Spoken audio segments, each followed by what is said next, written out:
There's a cat.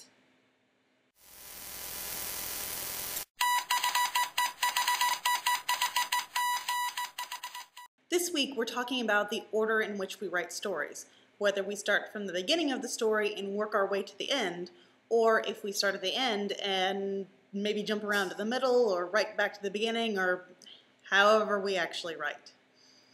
I vary from project to project a little bit, but I try to write beginning to end. I just find it a little bit easier to craft a story when I'm thinking about it in linear order. However, the linear timeline of the story is not necessarily the order of the story. I write a lot of nonlinear fiction where there's maybe flashbacks or just things are completely out of order and it's more like a mosaic where the events are completely displaced. I really like the flexibility of nonlinear fiction and what it does to the subtlety of the plot. Oftentimes you will have a very obvious plot that, given nonlinearly, is such a different twist on it that everything becomes new, even though the plot itself is fairly trite. And nonlinear fiction is where I get away with not being too terribly interested with the linear beginning of the plot. I like nonlinear fiction in part because I can start in the middle and yet still be writing beginning to end for the order of the story.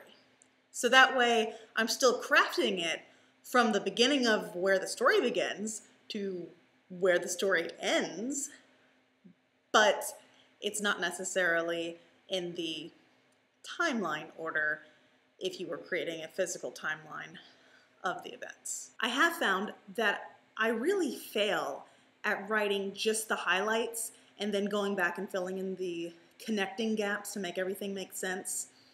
If I've written all of the highlights of the story, I'm not really that interested in writing those connecting bits, and I tend to lose interest in the story as a whole, and it will just sit there unfinished for very long periods of time.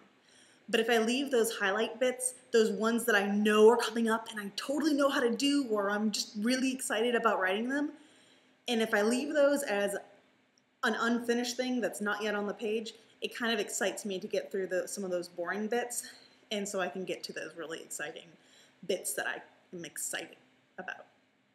That was a lot of exciteds. So the order in which I write varies a little bit depending upon whether or not the project is nonlinear, since that's sort of a little cheat for me, so I can still write beginning to end even though the timeline of the story isn't necessarily beginning to end. So that's how I write. For all the writers out there, what's the order in which you write?